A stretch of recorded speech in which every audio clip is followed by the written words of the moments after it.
She's above on the new scene, seeking them on the goats, the way she'd have a sup of goat's milk for to colour my tea. And asking your pardon, is it you the man killed his father? I am. God help me. Then my 1,000 welcomes to you, and I've run up with a brace of duck's eggs for your food today. The Gene's ducks is no use, but these are the real rich sort. Hold out your hand and you'll see it's no lie, I'm telling you. They're a great and weighty size. And I'd run up with a pat of butter. For it'd be a poor thing for you to be eating your spuds dry, and you're running a great way since you did destroy your dad. Thank you kindly. And I brought you a little cut of cake, for you should have a thin stomach on you, and you that length walking the world. And I brought you a little lame pullet, boiled and all she is, was crushed at the fall of night by the curate's car. Feel the fat of that breast, mister. It's bursting, surely. Will you pinch it? Is your right hand too sacred for to use at all? It's a glass he has. Well, I've never to this day seen a man with a looking glass held to his back. Them that kills their fathers is a vain lot, surely. I'm very thankful for you all today. Sarah Tansey, Susan Brady, Honor Blake. What in glory has he here at this hour of day? That's the man that killed his father. I know well, it's the man, and I'm after putting him down in the sports below for racing, leaping, pitching, and the Lord knows what. That's right, Widowkin. I'll bet my dowry that he'll lick the world. If you will, you'd have a right to have him fresh and nourished in place of nursing a feast. Are you fasting or fed, young fellow? Fasting, if you please. Well, you're the lot. Stir up now and give him his breakfast. Come here, to me. And let you tell us your story before Pegeen will come and place of grinning your ears off like the moon of May. It's a long story. You'd be destroyed listening. Don't be letting on to be shy. Fine, gamey, treacherous lad the like of you. Was it in your house beyond you cracked his skull? It was not. We were digging spods in his cold, sloping devil's patch of a field. And you weren't asking money of him? I was not Or then. making talk of getting a wife would drive him from his farm? I was not then, but there I was, digging and "You squinting idiot," says he. "Let you walk down now and tell the priest you'll marry the widow Casey in a score of days." And what kind was she? A walking terror from beyond the hills, with 25 years and 200 weights and 5 pounds on the weighing scales, with a limping leg on her and a blinded eye. She, a woman of noted misbehavior with the old and young. And what did he want driving you to wed with her? He was letting on I was wanting a protector from the harshness of the world, and he wanting her hut to live in and her gold to drink. There's maybe worse than a dry hearth and a widow woman and your glass at night. So you hit him then? I did not then. "I won't wed her," says I, "when all know she did suckle me for 6 weeks when I came into the world, and she a hag this day, with a tongue on her as the crows and seabirds scattered, the way they wouldn't cast a shadow on her garden with the dread of her curse." That one should be right company. Don't mind her. Did you kill him then? "She's too good for the like of you," says he, "and go on now, or I'll flatten you out like the crawling creature has passed under the dray." "You will not if I can help it," says I. "Now go on, or I'll have the devil making garters of your limbs tonight." "You will not if I can help it," says I. You were right, surely. With that, the sun came out from the cloud in the hill, and it shining green on my face. And he gave a drive with the scythe, and I gave a leap to the east, and then I turned round with my back to the north, and I hit a ridge on the blow on the ridge of his skull, laid him stretched out to the knob of his gullet. Well, you're a marvel. Oh, God bless you. You're the lad, surely. I'm thinking the Lord God sent him to this road to make a second husband to the widow Quinn, and she with a great yearning to be wedded. No, I'll dread her here.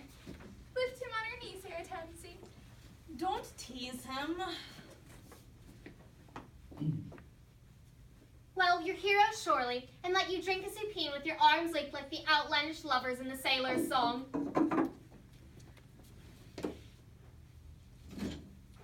There now, drink the health to the wonders of the Western world, to the pirates, preachers, poteen makers, with the jobbing jockeys, parching peelers, and the juries fill their stomachs selling judgments of the English law. That's the right toast, Sarah Tansy. Now, Christy.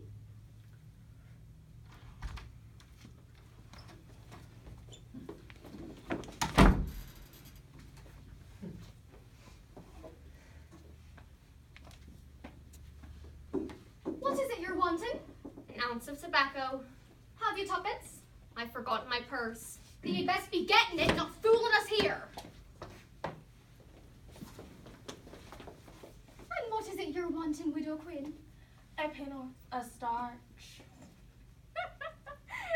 And you, without a white shifter shirt in your whole family since the drying of the flood. I will start for the like of you, and let you walk on now to Killabuck. Well, you're mighty huffy this day, Peggy Mike. And you, young fellow, don't forget the sports when the noon is by.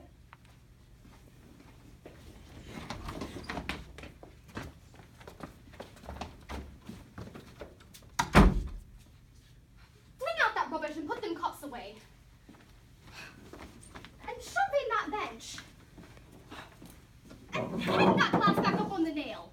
What disturbed it at all? I was making myself decent only, and this is a fine country for young, lovely girls. Wish you're talking to girls. Wouldn't any wish to be decent in a place? Wish, I'm saying. 'Twas the loy, the like of that I killed my father. You've told me that story 6 times since the dawn of day. It's a queer thing that you wouldn't want to be hearing me when those girls do be walking 4 miles to be listening to now. 4 miles.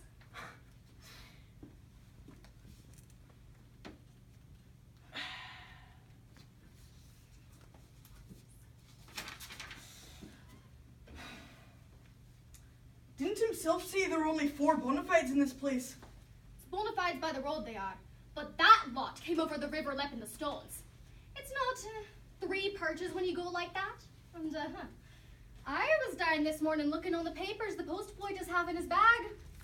For there was great news this day, Christopher Mahan. Is it news of my murder? Murder indeed. A murder da. There was not. But a story filled half a page of the hanging of a man. That should be a fearful end, young fellow. And it worst of all for a man who destroyed his dad. For the like of him will get small mercies. And when his dead he is, they'd put him in a narrow grave, with cheap sacking wrapping him round, and pour down quicklime o'er his head, the way you'd see any woman pouring fresh from a cup. Oh, God, help me. Are you thinking I'm safe? You were seen at the fall of night I'd be shut of jeopardy with yourselves. You'll be shut to jeopardy no place if you go talking with a pack of wild girls the like of them, to be walking abroad with the peelers talking whispers at the fall of night. You're thinking they'd tell. Who knows, God help ya? What joys would they have to bring hanging to the likes of me? It's queer joys they have. And who knows the thing they do? If it'd make the green stones cry itself to think of you, swaying and swiggling to the butt of a rope. And you, with a fine, stout neck, God bless you. Think of you, in a half an hour, in great anguish, getting your death. If there's that terror of them, it'd be best maybe if I went off wandering like Esau or Cain and Abel on the sides of the Nefin or Eris Plain. It would, maybe, for I've heard the circuit judge's place is a heartless crew. It's more than judges, this place is a heartless crew. And it's a poor thing to be starting now.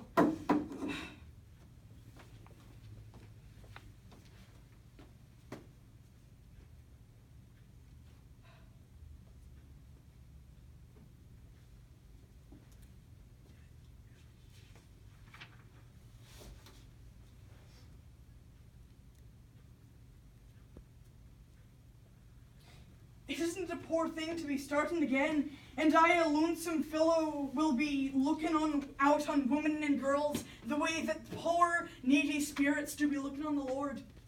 What call of you to be that lonesome when there's poor girls walking by or in their thousands now?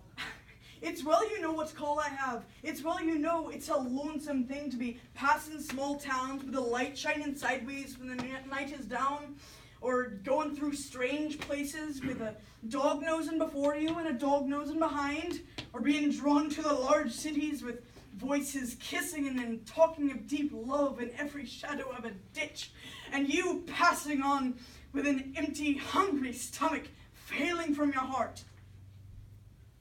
I'm thinking, you're an odd man, Christy man. Oddest walking man I ever set my eyes on to this hour today. What would any be but odd and they living lonesome in the world?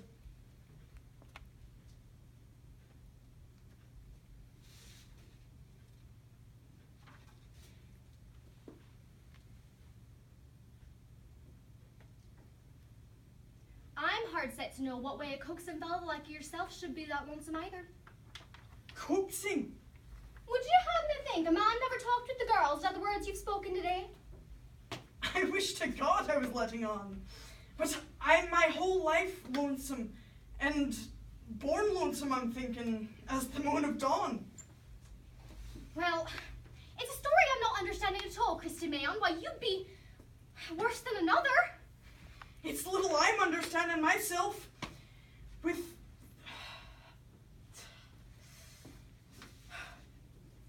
saving only that my heart scalded this day, and I going off stretching out the earth between us, the way I wouldn't be waking near you another dawn of the year, or waiting until we rise to hope or to face judgment with the saints of God.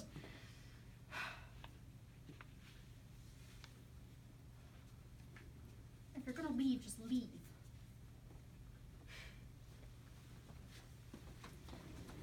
Christy, come here to me. Lay down that switch and throw some suds on the fire. You're potboy in this place. We'll not have you mitch off from us now. You were saying I'd be hanged if I stayed. I'm after going down and reading on the fearful crimes of Ireland for 2 weeks or 3. And there was no word of your murder. They've likely not found the body. It's making game of me, you are. And I can stay so, working at your side, and I not lonesome from this mortal day. What's to hinder you from staying, except the widow woman or the young girls would inveigle you off? And all have I the words from this day filling my ears, in that look upon you, meeting my 2 eyes, and I watching you loafing around in the warm sun, or washing your ankles when the night has come. I'm thinking, you'll be a loyal young lad to have working around, and if you vexed me a while since with your leaguing with the girls, I wouldn't give a thraneen for a lad didn't have a mighty spirit in him and a gamey heart.